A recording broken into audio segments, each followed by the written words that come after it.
एक भोंदू रहता था, पर वो इतना सीधा था कि सब प्यार से उसको भोंदू ही बुलाते थे।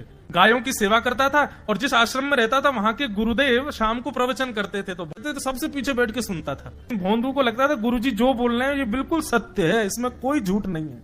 एक दिन गुरुजी प्रवचन करते हुए बोले, यमुना के पल्ली पार भांडीर वन में ठाकुर जी गैया चराने आए। भांडीर वन का नाम सुनते भोंदू कान खड़े हो गए। बोले भांडीर वन तो मैं जाता हूं गैया लेके, मुझे तो कभी मिले नहीं वहां पे। अरे मुंह में ही कमी होगी, मुंह में ही सामर्थ्य नहीं होगी उनको देखवे कि मैं ही नहीं देख पाए होंगे, वो तो आते होंगे वहां पे, मुझे ना दिखे होंगे। भोंदू ने पहली बार जिज्ञासा करी, गुरुदेव ठाकुर जी दिखते कैसे हैं?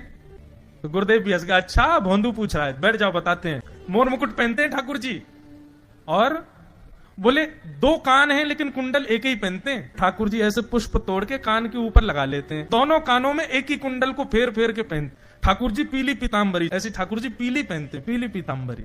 माला कैसी पहनते हैं? ठाकुर जी ऐसी पहनते हैं पूरी पैरों तक जाए।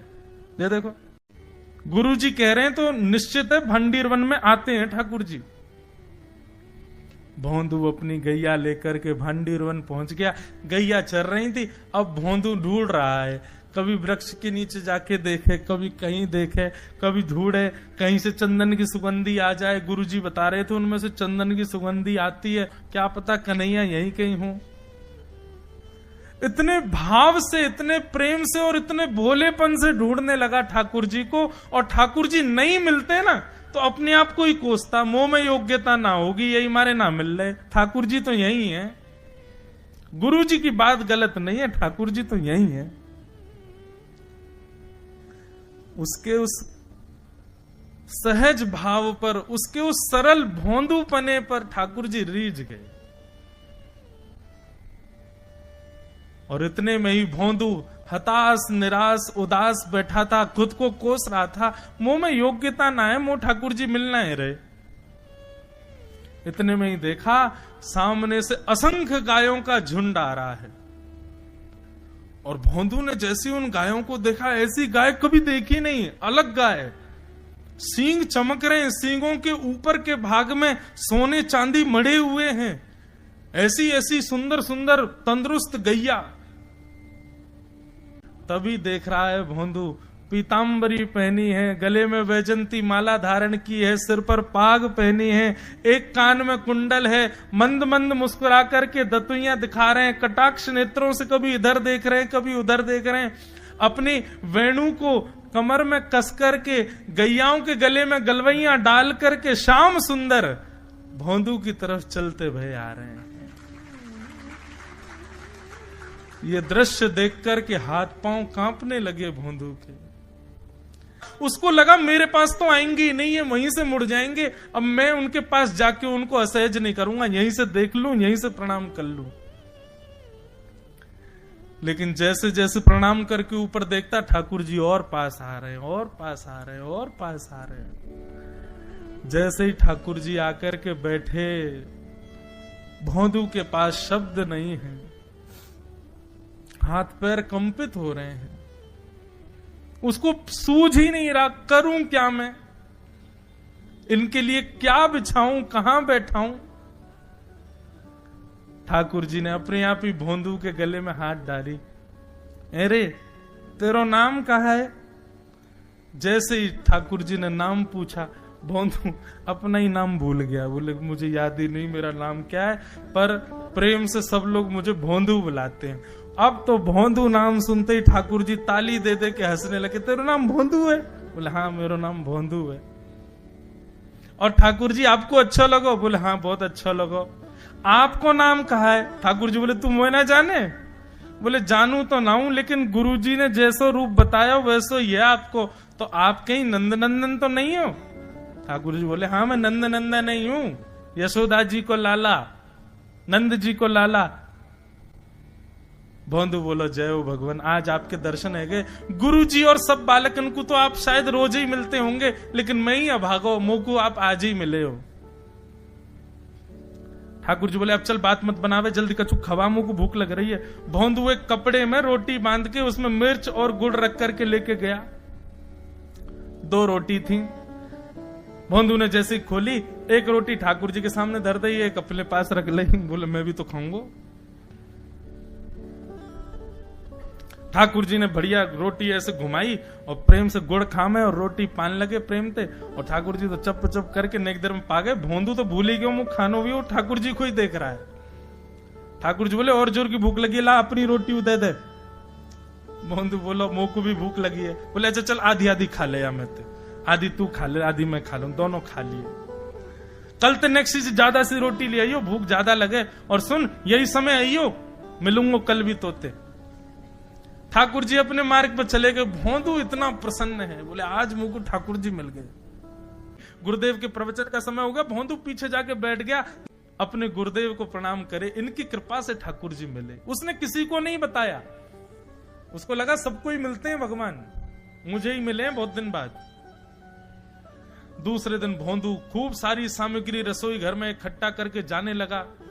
किसी ने जाके गुरुदेव से कह दिया कि भोंदू बहुत सारी सामग्री ले जा रहा है। गुरुदेव ने जाके कही, भोंदू इतनी सामग्री ले जा रहा हो भैया, वो भंडारो करेगो का?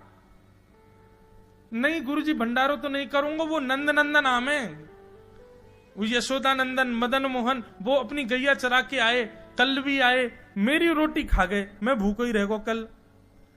या हमारे ज्यादा सी ले जा रहा हूं, बेचारे बहुत भूखे आए कल, कि उनको पेट भर जाएगा, मैं भी पा लूंगा, या हमारे गुरुजी आज ज्यादा सामग्री ले जा रहा हूं। गुरुदेव ने मन में सोचा ये बात कोई और कहे तो अविश्वास किया जा सकता है, लेकिन भोंदू झूठ नहीं बोलता।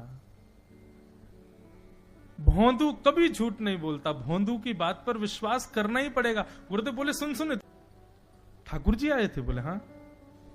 अच्छा उनका रूप कैसा था? जैसा रूप आपने बताया था ना गुरुजी, बिल्कुल वैसा, ऐसे कटाक्ष नेत्र, मोती जैसे दांत, ठाकुर जी की मुस्कान ऐसी, पाग ऐसी, कान ऐसे। गुरुदेव के तो नेत्र बंद हो गए, वे सब अनुभव करने लगे। लेकिन गुरुदेव बोले रूप कैसा भी बता दे, चरण यदि इसने बता दिए तो मैं मान जाऊंगा कि ठाकुर जी थे। अच्छा तूने चरण देखे? बोले हाँ गुरुजी मैंने चरण देखे। चरण कैसे थे? ठाकुर जी के चरण जब वो चल करके आगे बढ़ते हैं ना तो चिन्ह बन जाते हैं। कहीं ध्वजा बनी थी, कहीं शंख बना था, कहीं कुछ बना था। और उनके जो नखून है ना, उनमें से ऐसा लगता है मानो जैसे कोमल का पराग हो, कमल का पराग हो। और चरणों का रंग कैसा, जैसे मानो जैसे गुरुदेव कमल होता है ना, कमल की आकृति, ऐसे ठाकुर जी के चरण। जब चरण का यथावत वर्णन भोंदू ने कर दिया, गुरुदेव समझ गए, बोले निश्चित ठाकुर जी आते। नहीं तो भोंदू कहां जाने, इतनी बुद्धि नहीं है उस पे कि वो इतना सब कुछ ढूंढ धाड़ के मुझे बताए।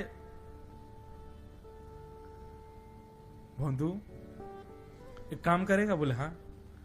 ठाकुर जी आएंगे तो तेरे सखा बन गए? बोले हाँ। तो उनको लेकर के आश्रम आ जा, यहां पे आ जा। भोंदू बोला कि इतने योग्य बालक हैं, लेकिन ठाकुर जी ने किसी से नहीं कही, मुझसे कही है। अगर मैंने ये काम नहीं किया तो मेरा जीवन व्यर्थ है। भोंदू को लगा ठाकुर जी सबसे ही मिलते हैं, गुरुजी किसी से भी कह के बुलवा लेते, मुझको काम दिया। भोंदू ने तो उसको अपने हृदय में ले लिया, अब ये काम मुझे करना है। बोले गुरुजी मैं वचन दे के जा रहा हूं, ठाकुर जी को मैं लेके आऊंगा। जा बेटा। भोंदू वन में चला गया। अब तो उसको मिलने की भी एक्साइटमेंट नहीं है और कोई उसके मन में भाव ही नहीं है, उसको ये है बस ठाकुर जी को मैं ले जाऊं। जाकर के बैठा, ठाकुर जी अपनी गैया चराते भये, ठाकुर जी आए, रूप देख करके फिर से भावुक हो गया भोंदू। ठाकुर जी आकर के बैठ गए, बोले चल जल्दी निकाल रोटी, भूख लगी है मुंह को। भोंदू सजाता जा रहा है थाली, ठाकुर जी को देता जा रहा है। बोले जय जय एक प्रार्थना करूं? बोले करो। आप मेरे संग मेरे सखाओ ना आप? बोले हाँ तेरो सखाऊं तो मेरी बात मानोगे? बोले कहा आप मेरे संग आश्रम चलो गुरु जी के पास। ठाकुर जी रोटी पाते जा रहे, ठाकुर जी ने अनसुनी कर दी बात। बोले जय जय कछु कहो ना, आप चलोगे ना? ठाकुर जी बोले हम तेरे सखा हैं, तेरे गुरु जी के सखा नहीं है। तू मोते मिल, तू मेरे संग खा, तू मेरे संग रहे, तू कछु कर, तो कुछ सब अधिकार है, लेकिन ये हम गुरु जी ते मिल बातें मिल ये सब हम नहीं करेंगे। हम बस तेरे सखाएं तो ही जाने और कोई ना जाने। ए जय जय ऐसे मत कहो ना, वे नहीं बताते तो मैं तो आपको देख ही नहीं पाता, मैं तो आपको जानता ही ना हूं। उनने ही तो मुझको बताई कि आप भांडीर बनाते हो, आपका रूप ऐसा है। उनने कृपा करके मुंह को आपसे मिलवाए हो, वही हमारी मित्रता के मूल आधार है, उनसे तो मिलवे चलो ना। ठाकुर जी बोले देख ज्यादा जिद मत करे, हमने तो उसे एक बार कह दी हम नहीं जाएंगे नहीं जाएंगे नहीं जाएंगे। ठाकुर जी रोटी पा रहे थे तो भोंदू ने हाथ से रोटी और छनाई, बोले ये भी दो, ये भी गुरु जी की है, लाओ ये मिर्च गुड़ सब दो, ये सब गुरु जी को, ये भी मत खाओ। और सुनो, यदि हमारे गुरु जी से आपको प्रेम नहीं है तो हमको आपसे प्रेम नहीं है।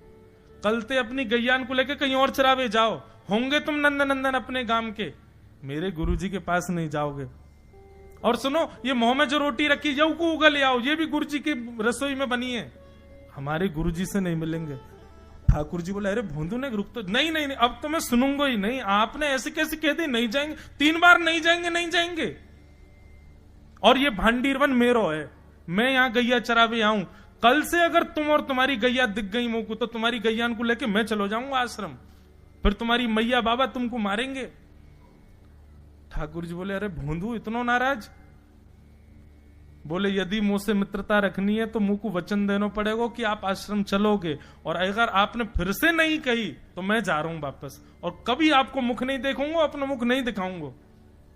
ठाकुर जी बोले इस मुख को देखने के लिए या संग के लिए लोग पता हो तो कितनी तपस्या करें। बोले जो तपस्या करें उनको मुबारक, तुम मुंह को ना चाहिए, मुंह ना मिलनो तुमते, मुंह कोई गरज ना पड़ रही तुमते, आज तक नहीं मिले, कल ही तो मिले हो मोते, वो भी गुरुदेव की कृपा से मिले हो, जाओ मत मिलियो, मुंह ना चाहिए तुम। ठाकुर जी बोले मैं तो ना जाऊंगा, मैं तो तेरे पास ही रहूंगा। बोले तुम मत जाओ, मैं जा रहा हूं। कि जाने लगा वापस। भोंदू, ठाकुर जी पुकार रहे हैं भोंदू को, मानो जैसे त्रिलोकी लेके जा रहा है वो ठाकुर जी के, जैसे मानो पूरा ऐश्वर्य ठाकुर जी का ले जा रहा हो। अरे भोंदू ने रुक तो जा। भोंदू बोला अपना मुख भी नहीं दिखाऊंगा यदि आप नहीं चलोगे तो। भोंदू थोड़ी दूर गया, ठाकुर जी को लगी वापस आ जाएगा, थोड़ी और दूर गया, लगा अब आ जाएगा, लेकिन जब भोंदू दिखना बंद हो गया हमारे ठाकुर जी विचलित हो गए, दौड़े भोंदू की तरफ।